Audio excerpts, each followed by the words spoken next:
On est dans la paracha de Korach. Comme on a l'habitude, vous savez très bien que je choisis toujours des halachot qui correspondent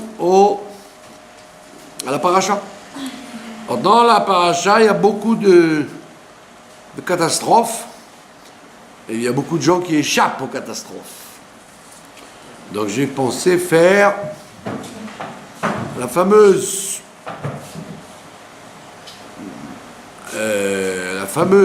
bracha quand on échappe à une catastrophe. D'accord ? Ce qu'on appelle dans la Gemara, Arba tzrichim leodot. Il y a quatre sortes de gens qui doivent remercier Dieu.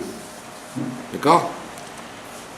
Alors, qui sont les quatre sortes de gens qui doivent remercier Dieu ? C'est les gens qui ont traversé la mer, les gens qui marchent dans le désert, les gens qui étaient malades et qui ont guéri, bien évidemment, et quelqu'un qui a été emprisonné, qui est sorti de prison. C'est quoi ces quatre-là ? C'est les initiales du mot Chaim. D'accord ? C'est écrit Vechol HaChaim Yoducha Sela. Les vivants te remercieront. Tous les vivants te remercieront. Là, on fait une interprétation. Chaim, c'est les initiales de Chaim, c'est Chet, Chavouch, le prisonnier. Isurim, les gens qui étaient malades. Le deuxième Yud, c'est Yam, celui qui a traversé la mer, et Midbar, celui qui a traversé le désert. Donc, on doit être modé. Il faut remercier Dieu pour le miracle qu'il a fait. D'accord ? Les miracles, les grands miracles historiques, on dit la bracha, Shasa Nissim, la Avotenu, qui a fait des miracles à nos ancêtres. Voilà. Mimahem, Bismanazé, ça c'est les miracles historiques. Comme par exemple Pessah, Purim, Hanouka. Donc ça c'est instauré dans le rite, on dit ça dans le Kiddush, ou dans l'allumage des bougies de Hanouka, etc. Ça c'est des trucs très forts et très général pour tout le peuple. Maintenant, quand quelqu'un, personnellement, il a eu un petit miracle, il doit aussi remercier. Alors, vous savez, vous êtes au courant de ça, que dans le Sidour, le Baal Shem Tov, il a instauré, il y a beaucoup de communautés qui disent ça, il a instauré le Mizmor 107, qu'on doit dire avant Shabbat, avant l'entrée de Shabbat. Mizmor Odul Hashem, qui fait référence aux quatre sortes de gens qui ont échappé à ces dangers. Donc on dit ce Mizmor, justement, dans le cas où, dans la semaine, on a eu affaire à un problème comme ça et qu'on doit remercier Dieu. Non ? Des choses qu'on dit, mais des fois des miracles qu'on ignore. Donc, pour être sûr de remercier Dieu, le Baal Shem Tov, il a instauré dans le Sidour, avant que le Shabbat ne rentre, de lire ce Mizmor 107. D'accord ? Les gens croient toujours que quand on remercie Dieu, ça doit être la bracha de Hagomel.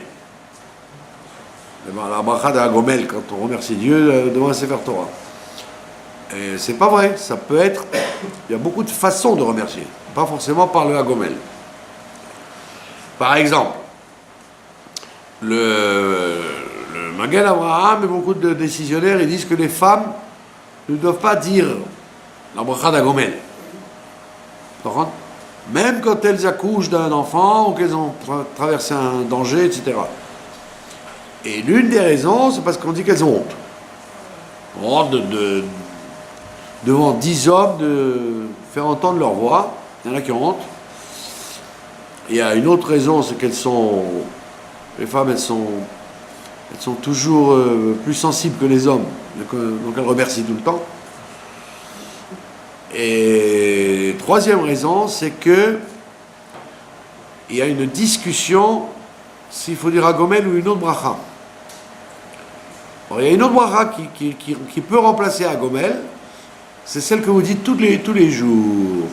Tous les matins, quand on fait les brachot du matin, on dit une bracha qui s'appelle Agomel Chassadim Tovim les Amo Israël. Et ça, c'est une bracha que tout le monde dit, aussi bien les hommes que les femmes.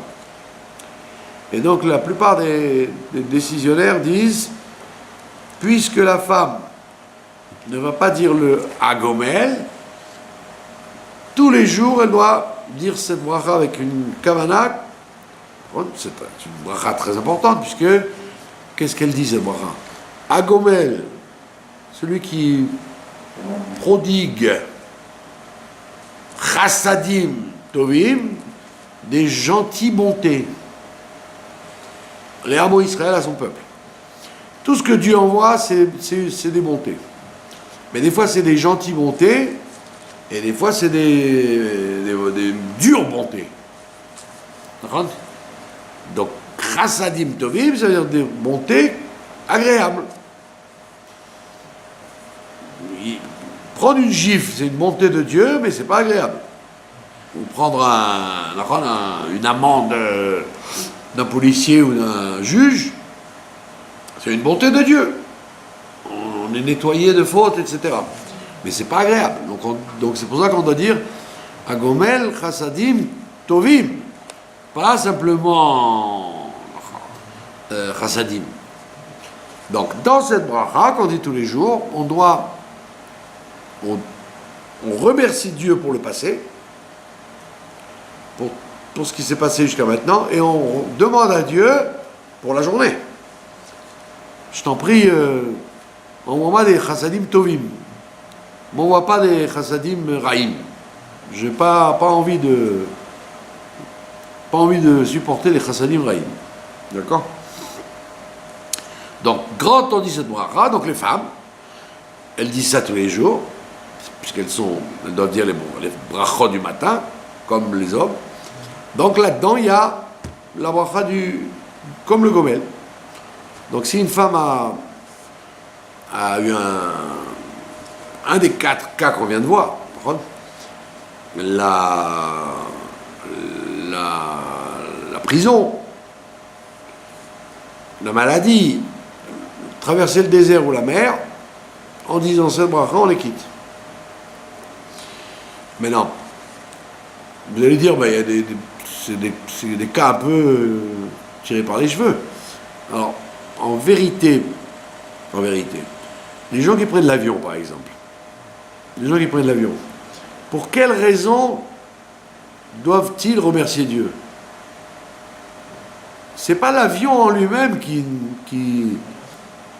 exige la bracha. Parce que la voiture, c'est plus dangereux. Il y a plus de morts en voiture, plus de morts en moto, plus de morts en train qu'en avion.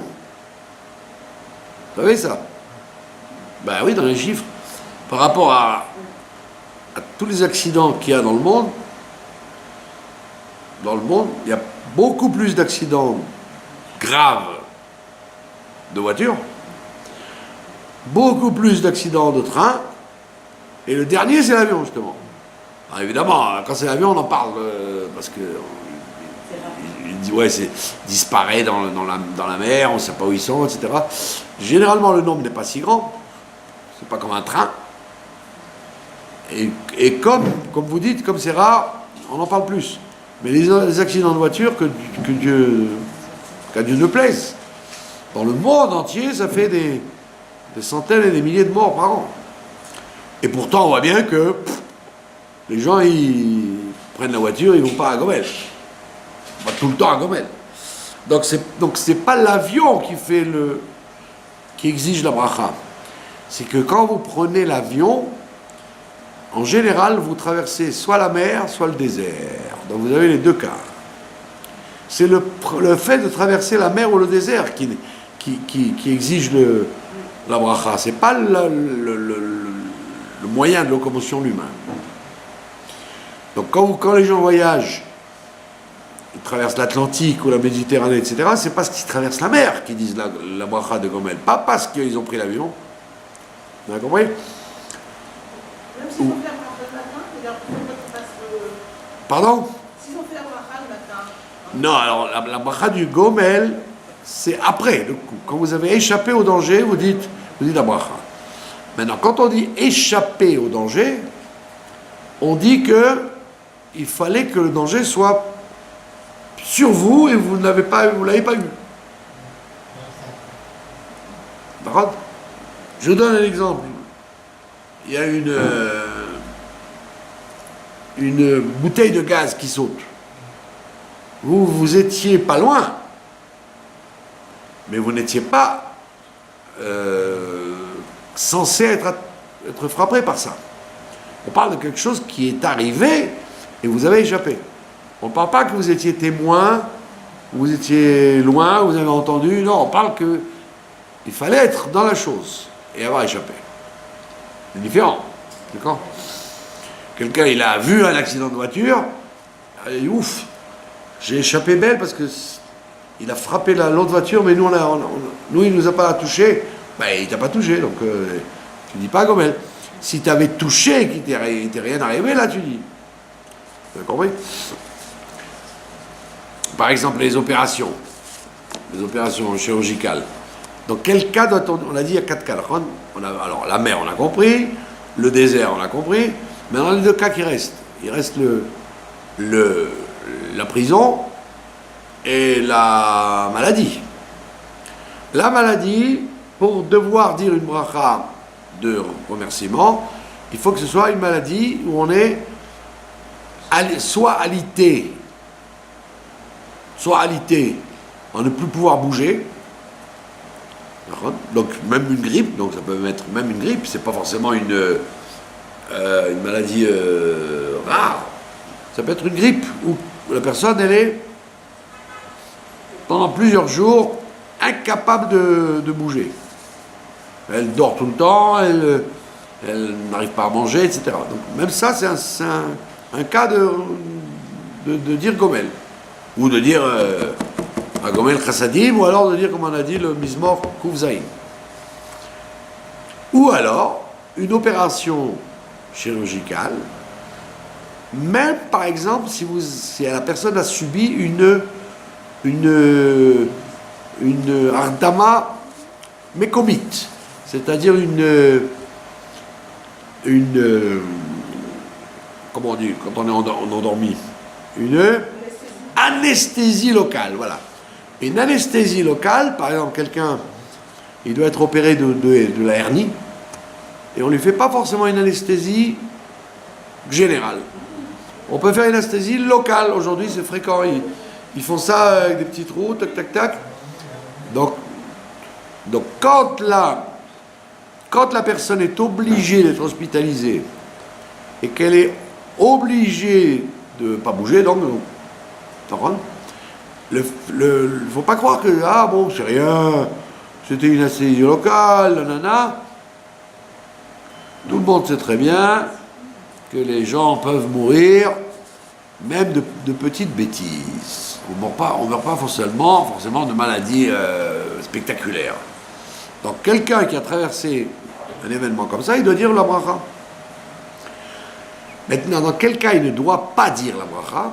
Dans le cas où il a eu une maladie dont il se remet, mais qui ne sera jamais guéri vraiment, totalement. Donc, par exemple, quand le rabbi a eu son accident cardiaque, en 1478, ben, il n'a jamais fait Gomel parce qu'il a dit que le cœur ne se remet pas vraiment entièrement. C'est jamais comme avant. Et aujourd'hui, ce qu'on appelle les AVC, les strokes, très souvent, les gens qui se relèvent de ça, ils ont quand même un problème ou d'élocution, ou de mouvement, ou d'hémiplégie, etc. Donc c'est pas un vrai rétablissement. C'est pas une vraie réfoua chez les mains. Donc dans ces 2 cas-là, par exemple, on ne dira pas une bracha de remerciement, puisque ne remercie pas, tu n'es pas guéri. faut pas être hypocrite. D'accord? Ou alors, des gens qui sont diabétiques, ou des gens qui ont des maladies chroniques, qui des fois peuvent être graves, hein, il peut y avoir des crises. Ils sont hospitalisés. Et malgré tout, comme ils ne se guérissent pas de ça, ils ne diront pas la bracha de remerciement. D'accord? Maintenant, vous avez... Donc vous avez, on a réglé le problème de femmes et hommes. C'est facile à comprendre. Donc les hommes, s'ils sont dans les trois cas, les quatre cas, ils disent au Sefer Torah, ils montent à la Torah et ils disent la bracha. Si ils n'ont pas eu l'occasion, ou alors le temps a passé, ils ont oublié, d'accord? Donc ils rattrapent, ou les femmes, ils rattrapent en disant, on a dit la bracha du matin à Gomel, Chassadim Tovim, le lendemain matin, ça veut dire. Tant que c'est frais dans la tête, on doit le dire. Tant que c'est plus frais dans la tête, on a oublié. Par contre, si quelqu'un a pris l'avion, il va pas. Aujourd'hui, on prend l'avion comme on prend on achète du lait à ma Colette. C'est pas comme avant. Avant, quand les gens prenaient l'avion, c'était tout un. Il prend l'avion, il voyage, il embrassait tout le monde. Les Algériens lui jetaient de l'eau dans la porte. Vous connaissez ça? Ce minag. Vous savez pourquoi ils jettent de l'eau? Pour? Voilà, c'est ça. Comme l'eau, c'est quelque chose qui tombe. Ça s'évapore, ça tombe dans le fleuve, après ça pleut et après ça tombe. Donc pour dire, j'espère que tu vas revenir. Donc avant c'était les voyages, c'était ouf. C'était tout un sipour. Aujourd'hui, quelqu'un, il a fini de manger, il dit bon, j'ai mon avion, allez, salut. Avant, mais je ne savais pas, vous avez votre avion pour où? À San Francisco. Ah ouais, 16 heures de vol, non, mais c'est pas grave. Vous lui donnez une petite pièce comme ça, allez, salut, bon voyage. D'accord? Alors qu'avant, c'était un voyage de bateau, d'avion, c'était où? Va-t-on arriver à bon port? Aujourd'hui, c'est banalisé, d'accord? Donc, quelqu'un, il a pris l'avion, puis il a complètement oublié de dire à Gomel. Les jours passent, si ça rappelle encore, alors il dira la bracha. Si ça ne rappelle pas, alors il dira Gomel le matin, dans cette fila, en disant, je pense à ça. Et dans tous les cas, on a dit la mise mort. 107, c'est bon pour tout le monde. Maintenant, il y a autre chose. Il y a ce qu'on appelle ce que les gens appellent la Seudat Odaya, le repas de remerciement. En vérité, c'est pas obligé que ce soit un repas. Quelqu'un, il veut remercier Dieu, il a dit ouf, j'ai échappé à un danger, je veux remercier Dieu. On a dit ok, tu as soit la possibilité de faire un repas. Pourquoi un repas? Parce que il fait du bien aux gens. Maintenant, s'il ne veut pas faire un repas, il dit c'est trop ringard. Les repas, c'est toujours la même chose, on mange la même chose, nanana. D'accord? Alors pour un mort, c'est bien, parce qu'on élève les étincelles de l'âme.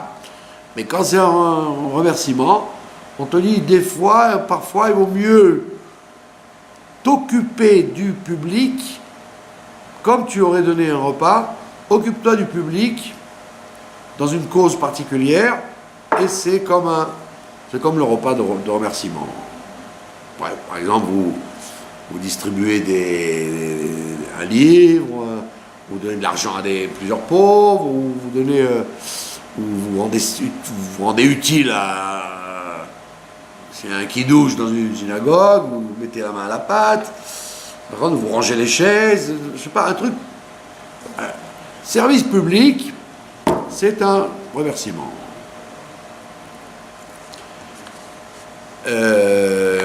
Également, si quelqu'un, il a un enfant ou un parent qui a eu le miracle, il ne peut pas le rendre quitte. Le remerciement, ça doit être quelque chose de personnel. Vous comprenez? Vous ne pouvez pas dire je suis content, mon frère il est sorti de l'hôpital, je suis content pour lui. Ben, tu es content pour lui, mais c'est à lui de faire la bracha, pas toi. Ça veut dire que la Torah considère que les individus sont suffisamment égoïstes pour en vérité ne remercier profondément que pour eux. Remercier pour un autre, c'est pas vraiment authentique. Donc, même un père pour un fils. Vous aurez pu dire un fils, il est revenu de la guerre. Le père, il veut absolument dire à Gomel pour son fils. Il a échappé à la mort, à la guerre. Non, c'est le fils, pas le père.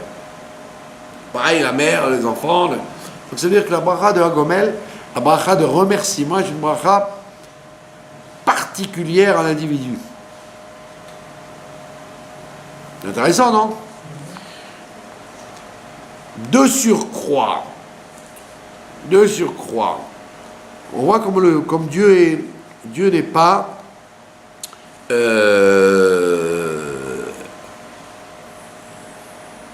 enquiquinant.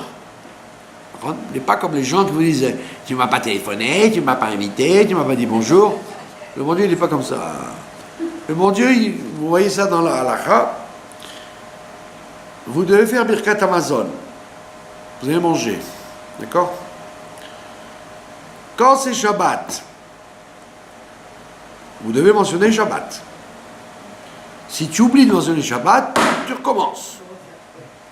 Alors que à Purim ou à Hanouka, tu as oublié dans le Birkat Amazon à la Nissim, des miracles que Dieu a fait, Purim et Hanouka, Dieu il dit non, c'est pas la peine. Ramim il dit c'est pas la peine, tu recommences pas. Ça veut dire que quand il s'agit de mentionner le jour, on te dit tu n'as pas mentionné le jour, tu recommences. Le Birkat Amazon sans mentionner le jour, c'est pas un Birkat Amazon. Alors que pour remercier Dieu, que ce soit le Birkat Amazon ou la prière, si tu as oublié de remercier Dieu, dis bon Dieu, ça va. J'ai pas besoin que tu me remercies. Je te fais des miracles, j'ai pas besoin de toi, tu as oublié. Alors qu'on aurait pu dire, le contraire. Qu'il n'ait pas parlé de Shabbat, c'est pas grave, puisque c'est Shabbat. Mais qu'il ait oublié de remercier Dieu du miracle de Hanouka au Purim, on va lui faire recommencer. Et on voit que non, c'est tout le contraire. De là, vous apprenez que le bon Dieu, il n'est pas casse-pied. Il n'est pas comme les gens. Je t'ai invité à ma bar mitzvah, tu m'as pas invité à la tienne. Je t'ai offert un gâteau Hanouka, tu m'as pas envoyé Mishnor, maintenant t'as pourri. Il y a des gens comme ça, qui marquent tout. C'est pas seulement que c'est pas bon, mais c'est pas seulement que c'est pas bon, c'est une qualité de grossière, quoi. Il faut enlever ça de soi. D'accord? Mais ça arrive tout le temps.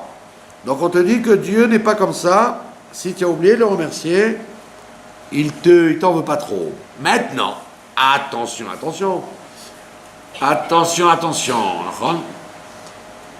Écoutez bien ce message. Les commentateurs nous disent, si quelqu'un ne prend pas l'habitude de remercier, même pour rien, le bon Dieu va se dire, moi j'aime bien quand les gens ne sont pas ingrats. Donc il y a une différence entre exiger le remerciement, Dieu il ne le fait pas, il n'exige pas le remerciement, mais il a horreur de l'ingratitude, ce qu'on appelle la kfiyut tova. Et donc c'est pour ça qu'il y a beaucoup de livres qui disent que il y a un chassid qui vient ici souvent, il a lu une ségoula très connue, enfin maintenant je la connais parce que c'est lui qui m'a enseigné. Il a une ségoula d'un prophète qui s'appelait Oshéa, le prophète Osée, Oshéa ben Beri. Le prophète Oshéa ben Beri, il te dit, dès que tu as une bonne nouvelle, fais une séouda aux gens. Remercie. Il dit, le fait que tu remercies Dieu, tu, entre guillemets, si on peut dire, tu incites Dieu à vouloir te faire encore des tort. Allez, yalla, il est gentil celui-là, allez, je lui en fais encore. C'est pas qu'il va se venger, comme on a dit tout à l'heure, si tu lui fais pas. Il dit, bon, tu fais pas. Non, il a plaisir au fait que tu le remercies, il a plaisir à ce que tu le remercies. Donc il faut toujours que Dieu me pardonne, bon, il y a une dame, je ne la citerai pas, qui a toujours des mauvaises nouvelles à vous annoncer. Voilà, c'est-à-dire, comment on dit, c'est cyclique, chronique.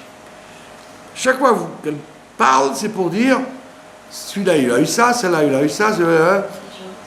Et c'est pas qu'elle vous dit, mais à part ça, madame la marquise. Non, elle vous le dit, oh, vous vous rendez compte, oh, vous vous rendez compte, oh, vous vous rendez compte. Le bon Dieu, il n'aime pas ça. Il dit, oh, ça suffit, tu vois pas tout le bien qu'il y a eu, tu vois que la cerise sur le gâteau qui n'était pas. Donc, le fait de toujours voir le mal des situations, tu n'incites pas le bon Dieu, entre guillemets, à vouloir te faire du bien. Et le contraire, si tu remercies Dieu pour un rien, Dieu va te faire des tovotes, même si tu fais rien. C'est, comment on dit, c'est un enchaînement inéluctable. Une relation de cause à effet permanente.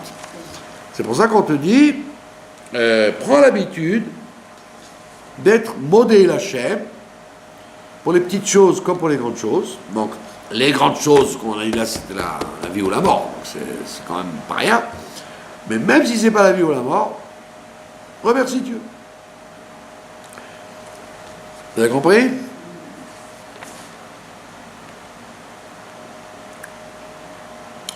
Donc voilà, donc résumons-nous. Donc tous les matins, quand vous dites la bracha, Gomel, Chassadim, Tovim, donc vous pensez pour tout ce qui vous a fait jusqu'à maintenant, et pensez pour la journée qui va arriver. Vous dites à Dieu, je t'en supplie, envoie-moi des Chassadim Tovim. Des gens qui me disent bonjour, des gens qui veulent m'embrasser, des gens qui veulent m'offrir une glace, des gens qui veulent me sourire, et ne me donnent pas des bonnes nouvelles catastrophiques. D'accord? Je veux des bonnes nouvelles sympathiques comme moi je les entends. Calibre les bonnes nouvelles comme moi je les veux. Comme les gens ils m'embrassent la main. Plein de gens m'embrassent. Alors il y a des gens qui me disent mais ils ont fiché complètement. Mais je dis ben oui complètement. Bon, alors j'ai dit non parce que s'il est décrété d'avoir un contact avec quelqu'un, je préfère qu'il m'embrasse la main qu'il me donne un box. D'accord? Il m'embrasse la main, mais ma cacha. D'accord? Donc c'est pour ça, il y a des gens qui vous disent oh là là, elle m'énerve celle-là, chaque fois qu'elle me voit, elle me fait la bise. Ne te plains pas, elle te fait la bise, ça vaut mieux que le plafond il te tombe sur la tête. Tu veux des contacts, il vaut mieux des contacts agréables. D'accord? Comme quand je vous donne des bonbons, d'accord? Il y en a qui me disent mais arrête de donner des bonbons. Non, c'est pas grossier. Qu'elle paye un peu les bonbons. C'est vrai qu'il n'y en a jamais une qui est venue avec des bonbons pour remplacer les bonbons que j'achète.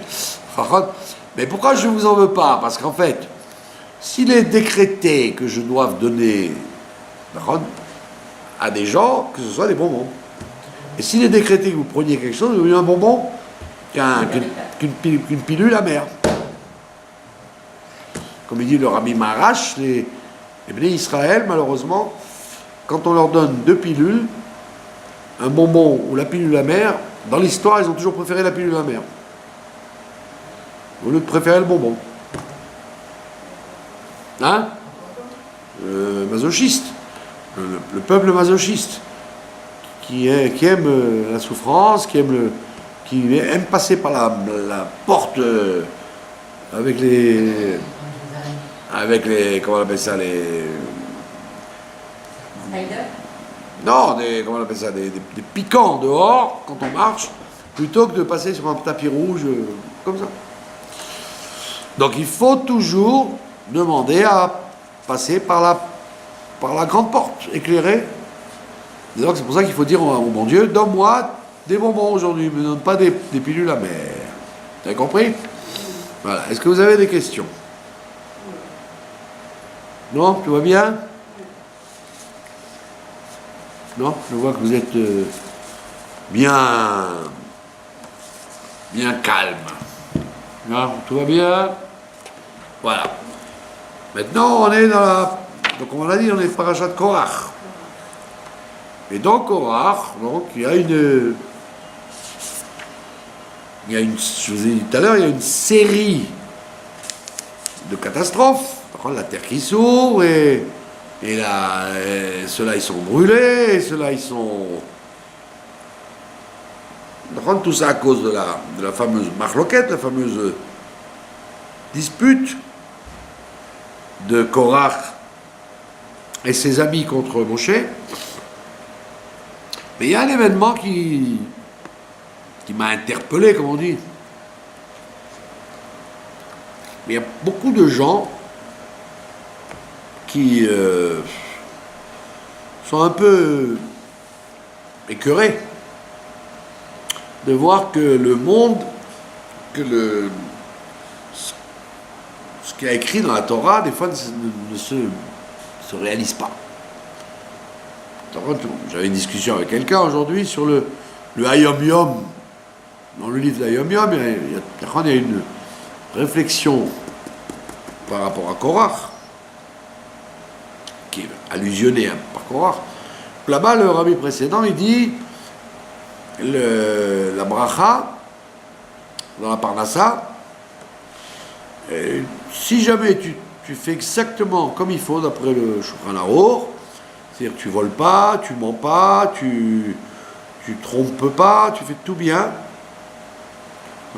tu auras une parnassa pas seulement cachère, mais tu auras une parnassa large et propre, qui n'ira qu'à des bonnes choses. Il y a des gens qui se disent, attends, mais il fait tout bien, il travaille honnêtement, et il n'arrive pas à finir son mois. Comme il disait Coluche, il avait des mois difficiles depuis le premier. Donc ils se disent, c'est quoi ça? C'est un peu la Pirkei Avot qu'on va dire ce Shabbat, qui dit on a du mal à comprendre.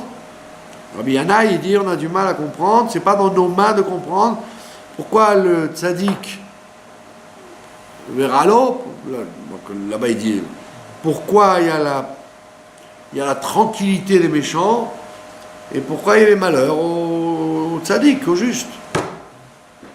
Tu vas comprendre. Donc il y en a qui disent j'ai beau faire Avodat Hashem, mamash, je fais tout d'après le Shulchan Aruch, et même d'après la Chassidut, et d'après tous les livres, je fais tout ce qu'il faut, bien comme il faut, et puis, je vois pas les fruits. Je vois pas les fruits, ça marche pas. Alors que les tas de gens qui font des escroqueries, etc., ils sont bien, et puis ils font même des cadeaux à la synagogue, à la yeshiva. C'est une réflexion qui existe chez beaucoup de gens. Et cette réflexion-là, elle est dans la paracha de cette semaine. Vous allez dire comment? Où a-t-il trouvé ça encore, cet individu? Tout simplement, c'est dans le chumash de la 3e et la 4e montée. Qu'est-ce qui se passe? Korach et ses collègues, ils vont voir Moshe. Moshe leur dit, écoutez, pas de problème, prenez l'encensoir. Chacun prenez l'encensoir et présentez-vous demain.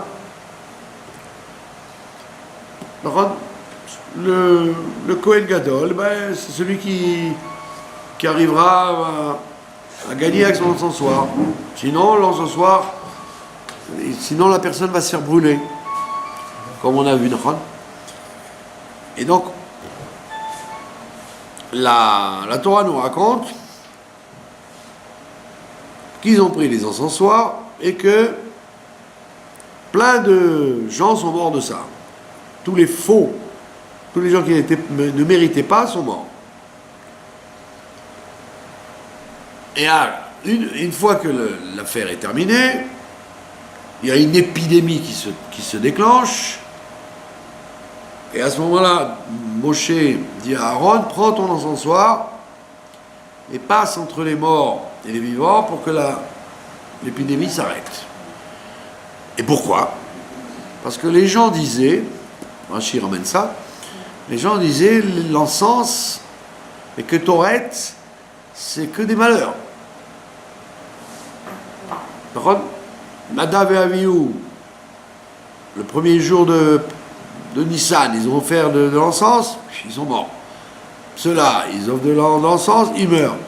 C'est un porte-malheur, c'est un poison cet encens. Donc pour démontrer que ce n'est pas vrai, il fallait qu'Aaron réutilise l'encens devant tout le monde. Et c'est ça la comparaison avec ce qu'on disait tout à l'heure. C'est quoi l'encens dans la kétoret, dans la vie courante? C'est le service de Dieu. Le kétoret, c'est le service de Dieu. Je fais monter du feu, mon énergie, je la fais monter pour Dieu. Dans la prière, dans les brachot, dans l'étude, dans les mitzvot, au lieu de donner ça aux forces du mal ou à la rue, je le consacre. Je consacre mon énergie, mon temps, ma famille, mon argent à faire des mitzvot. Je fais Torah et mitzvot tout le temps. Or, qu'est-ce que disent les Bnei Israël? Voilà. On a vu depuis que le service de Dieu a commencé au moment de la construction du Mishkan, on a eu des malheurs avec ça. Le service de Dieu le plus élevé, c'est-à-dire les Ketoret, ça n'a fait que tuer les gens. Vous avez compris la comparaison? Ça n'a fait que tuer les gens. Au lieu de porter ses fruits, d'emmener des bonnes choses, ça a amené que des gens qui sont morts. Brûlés. Alors quoi? D'accord? C'est exactement la comparaison avec notre histoire de Yom Yom, les réflexions que les gens font en disant quand j'étais pas religieux, ou quand j'étais moins orthodoxe, ou que je suis pas rentré dans la chassidoute, la vie suivait son cours. Mais là, je vois que le temps passe et ça s'enfonce. Je ne gagne rien. J'ai mes amis qui m'ont dit pourquoi tu vas très si loin? Sois tranquille, fais quelques mitzvot par-ci par-là, le reste du temps travaille, même le Shabbat s'il faut. Bon, fais des allègements dans ton judaïsme. Et je vois, voilà, ils sont bien tous ces gens-là. Ils ont des vies normales, équilibrées. Et moi, je suis engagé dans un truc et ça marche pas. C'est la réflexion de l'encens. Donc, ça veut dire qu'il y a une espèce de réflexion un peu vicieuse, que la Torah et les mitzvot, c'est pas toujours significatif de réussite. Et ça, c'est révoltant. C'est ce que disent les gens dans le désert.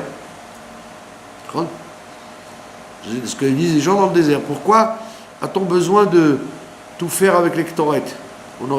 Mais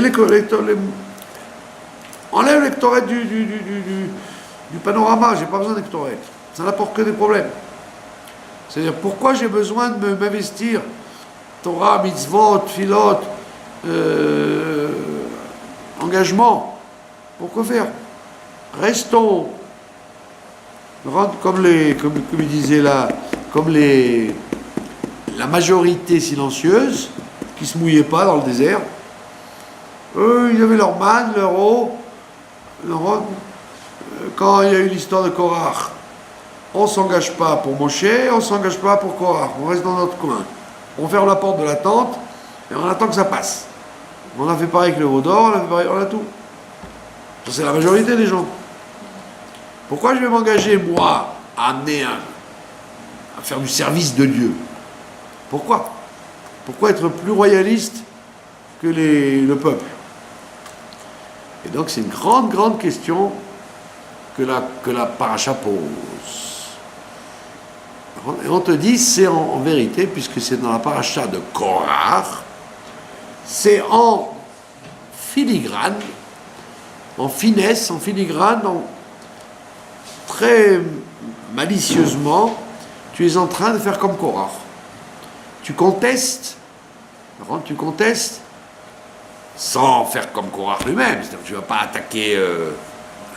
pas attaquer, les Chachamim, les Tzadikim. Tu dis simplement, ça ne marche pas votre histoire. Moi, je me suis engagé dans le judaïsme à condition que ça paye. Je voulais que ça paye. Et je vois que ça ne paye pas. Donc, il y a quand même une question sur tout. Vous avez compris? Comme on avait vu la semaine dernière, vous vous rappelez? Quand on a dit l'otatou, il faut pas. Les gens, ils vont voir des babas et des kabbalistes, etc., parce qu'ils veulent du concret. Ils veulent une bracha pour être riches, pour se marier, pour avoir une maison, ils veulent des trucs qui payent. Alors, la Torah ne leur rendant pas ce service, ils vont voir ailleurs. Et on avait dit la semaine dernière, effectivement, que, encore une fois, c'est pas parce que ça marche que c'est vrai, et c'est pas parce que ça ne marche pas que c'est faux. La même chose dans Korach. La même chose dans Korach. Tu as la tendance à dire, oui, les gens qui critiquent ouvertement la Torah, les gauchistes, etc., oui, je comprends, ils ont tort, c'est pas bien ce qu'ils font. Mais nous, on fait les choses bien. Oui, tu fais les choses bien, mais dans ton fort intérieur, tu as tendance à dire que les Ketoret, ça n'amène que de la mort. Tu t'es enfoncé dans le système, au lieu que ça t'épanouisse, au lieu que ça te réussisse, tu t'es enfoncé dedans. Tu as compris là le côté vicieux que les Juifs ont eu dans le désert, en critiquant les Ketoret. Et c'est pour ça que Moshe, il était obligé de dire à Aaron, passe avec ton encensoir entre les vivants et les morts pour arrêter l'épidémie. Ça veut dire quoi arrêter l'épidémie? Ça veut dire que c'est vrai, que quand tu fais Torah mitzvot avec investissement, c'est pas sûr que tu sois... c'est pas un conte de fées, Ron, où les sorciers vont se transformer en fées, le rat en prince charmant et le rat. C'est pas comme ça, la Torah, c'est peut-être pas comme ça. C'est pas parce que tu n'es pas milliardaire, tu n'es pas l'homme le plus riche du monde que c'est faux. Imagine-toi ce qu'on appelle par le négatif. Imagine-toi les familles dans lesquelles il n'y a pas la Torah, il n'y a pas l'investissement, il n'y a pas le sérieux. C'est catastrophique. Il y a des enfants qui se bagarrent dans les rues, il y a des couples qui éclatent, il y a du feu, tu as des épidémies. Alors que toi, au Hachem, entre guillemets, tu vis tranquille. Même si c'est pas la fête, c'est pas le carnaval de Rio, tant mieux. Mais en tous les cas, tu vis relativement tranquille. Tu n'as pas de problème grave à affronter. C'est ce que dit mon cher Rabbeinu. Il dit, vous ne voyez pas qu'il y a une épidémie, mais il y a une maguefa. Le monde brûle. Il y a des tas de trucs qui tournent mal dans le monde. Socialement, la violence, les relations humaines, etc., les couples, etc., ça chauffe.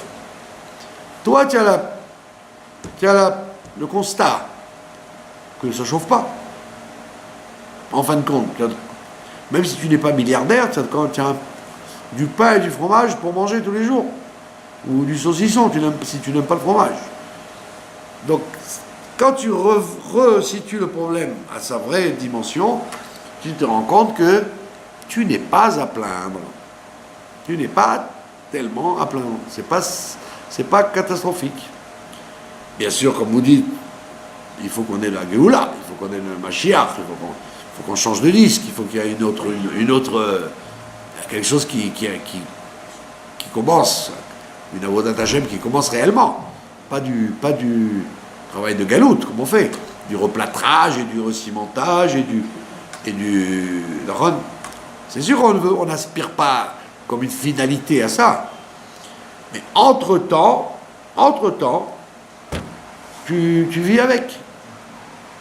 Ça t'évite d'autres problèmes plus graves que tu aurais que tu peux voir dans l'Occident, qui se passe aujourd'hui dans le monde occidental. Très, très, très fort. D'accord ? Plus en plus de gens seuls, de gens qui n'ont même pas de gens à qui dire bonjour. Peut-être, c'est grave ça. Des gens qui n'ont même pas de relation avec personne, rien du tout. Même dans le travail, on les ignore, même dans la rue, on les ignore.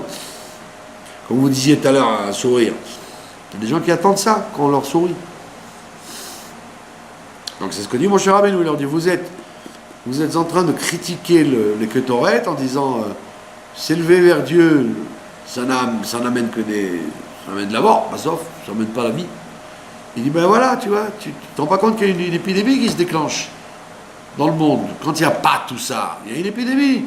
Et l'encensoir, c'est ça qui arrête l'épidémie malgré tout. C'est très important. On a trop tendance dans notre génération à voir des gravités aux choses qui ne sont pas vraies. Je vous donne un exemple. Il y a des gens qui vous disent, vous vous rendez compte, il y a des morts partout, il y a des maladies partout, il y a des... Je veux dire, il y a tout... ce que vous dites, vous, c'est parce que vous avez là les médias. Les médias. Quand les gens n'avaient pas les médias, il pouvait y avoir une guerre à 300 mètres, ils n'étaient même pas au courant. Puis c'était à coups d'arches, de flèches. Il y avait la guerre dans un village à côté, la guerre de 100 ans. On dit la guerre de 100 ans, c'est pas la guerre 39-45. C'était une guerre d'un village dans un autre village, et elle a duré 100 ans. Mais la plupart des gens, ils vivaient tranquilles. Ils n'étaient même pas au courant qu'il y avait une guerre. Vous voyez ? Si on ne vous avait pas parlé de Jeanne d'Arc, etc., vous ne l'aurez jamais su. Alors les gens, ils croient que aujourd'hui, il y a plus de choses qu'avant. C'est faux. Il y a moins de choses qu'avant. Il y a moins de choses qu'avant. Il y a moins de conflits, il y a moins de morts, il y a moins de malades, il y a moins de tout. Seulement, comme on est médiatisé et qu'on est au courant de tout, alors, à la même seconde, vous savez exactement ce qui se passe partout. Alors, voilà, vous apprenez qu'il y a eu un tremblement de terre, qu'il y a eu un conflit en Afrique, mais ça parce que dans votre salon, vous avez l'impression que c'est chez vous. Pourquoi avant que la télévision ou les informations existent, il n'y avait pas de conflits partout, il y avait plus de morts, plus de maladies, plus de souffrances, plus de tout, et pourtant, les gens, comme ils n'étaient même pas au courant, et qui pensaient que c'est ça la vie. Donc ils s'adaptaient à ça. Nous, non. Nous, on veut le top. Mais soyez gentils. Soyez gentils. Il y a combien d'hôpitaux dans une ville par rapport aux maisons? Il y a combien d'endroits de rééducation physique par rapport au nombre de restaurants? Vous en voulez encore? C'est ce que le Rambam vous dit. Dans le Moreh Nevuchim, il dit les gens, ils se font peur tout seuls. Ils voient un aveugle dans la rue, ils disent oh là là, je te rends compte, comme le monde est mal fait, le pauvre il est aveugle. Oui, lui tu l'as remarqué parce qu'il est aveugle, mais tu n'as pas remarqué les 10 000 personnes que tu as vues depuis ce matin qui ne sont pas aveugles. Donc on regarde toujours ce qui est anormal. Mais l'immense majorité des choses sont normales. Alors, tu entends des maladies, mais il y en a toujours eu. Mais, parce qu'à l'époque, les gens, ils n'avaient pas le temps d'être malades, ils mouraient avant. Ben oui. Ils mouraient très jeunes, 30 ans, 40 ans, 50 ans. Ils ne pouvaient pas se permettre d'être malades. Avant d'avoir été malades, ils étaient déjà morts. Oui ou non? Alors qu'aujourd'hui, comme les gens vivent de plus en plus longtemps, ben c'est normal que le corps il se déglingue jusqu'à arriver à 90 ans, c'est sûr qu'il a plus de chances d'avoir des problèmes. Et même malgré ça, c'est faux. De dire qu'il y a des malades à n'en plus finir, des malheurs à n'en plus finir, c'est pas vrai. C'est faux entièrement. Seulement nous sommes pessimistes.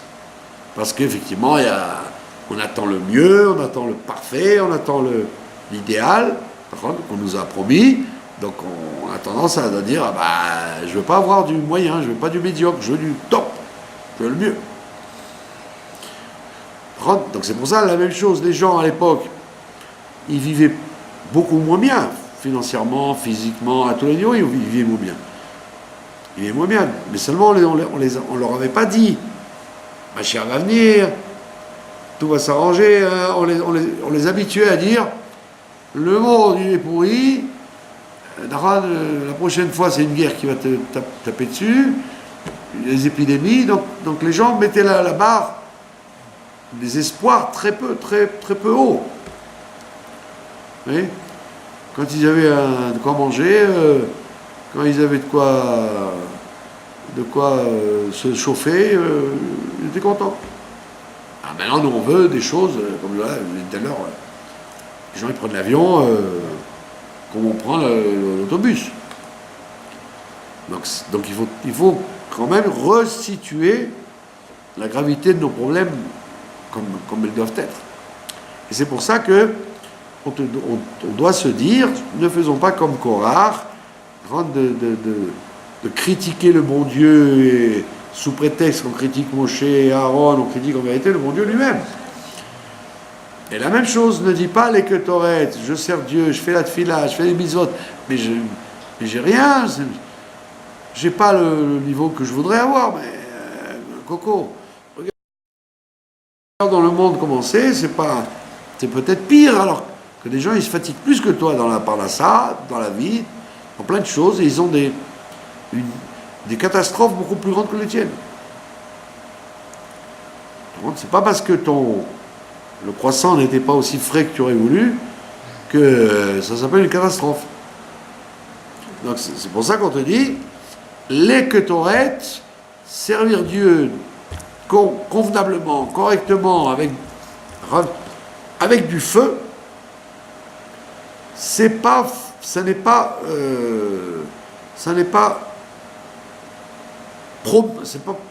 prometteur de malheur, chas v'shalom.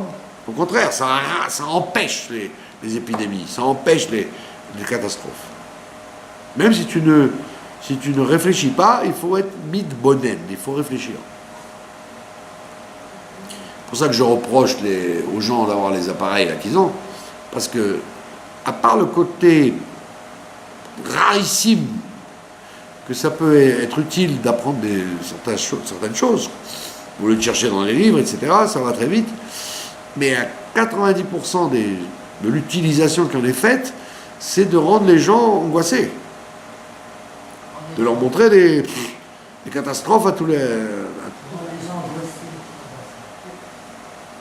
Oui, parce que vous accumulez des renseignements, il y a des microbes partout, il y a des poissons, on ne peut pas en manger, c'est du chimique. La viande, encore pire, c'est du super chimique. Là, c'est de l'atomique. Ça va, moi j'ai pas l'appareil, je suis très heureux. Et je mange du saumon aux hormones et du Est-ce que je sais ce qu'on mange des fromages Et vous êtes tranquille, comme ça vous ne savez pas ce qui se passe. Par contre, ça vous rend pas pessimiste.